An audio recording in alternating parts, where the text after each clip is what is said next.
જય દ્વારકાધીશ. જય દ્વારકાધીશ. અમૃત પુષ્પ સંશોધક સ્વ દિનેશભાઈ આર વિઠલાણી. હું જુનાગઢથી સમીરભાઈ ભીમાણી, મમતાબેન ભીમાણી. આજે એક રિપીટ પેશન્ટ આવ્યા છે, તો એમના મોઢેથી સાંભળીએ. શું નામ તમારું? હરિભાઈ.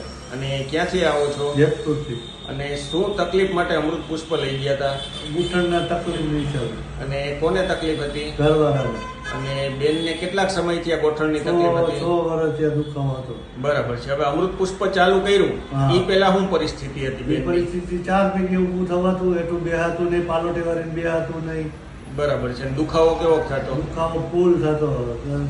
દવા એટલી લીધી તોય ક્યાંય ફેર પડ્યો નથી. બરાબર છે. પછી તમને અમૃત પુષ્પની જાણકારી થઈ? જાણકારી થઈ આજુબાજુ વાળા પાસેથી હા હા. કે ભાઈ આ તક તમે જાઓ ત્યાં જુનાગઢ, બરાબર અને સરનામું દીધું. સરનામે અમે આવ્યા બરાબર અને પછી અહીંથી લઈ ગયા. અત્યારે 50% ફેર છે.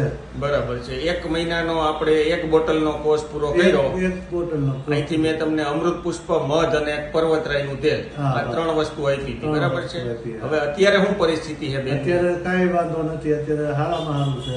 પલોઠી વાળવામાં ને એમાં કાંઈ તકલીફ નથી. પરોઠી વાળવામાં, બરાબર છે. ઊભું થવામાં કાંઈ તકલીફ નથી. દુખાવામાં રાહત? દુખાવામાં રાહત પૂરેપૂરી. બરાબર છે. અને તમે બીજી બોટલ લેવા આવ્યા છો. હા, બીજી બોટલ લેવા આવ્યો છું. ઘણું બધું રિઝલ્ટ કહેવાય. હા. દ્વારકાધીશની કૃપા. જય દ્વારકાધીશ. જય દ્વારકાધીશ.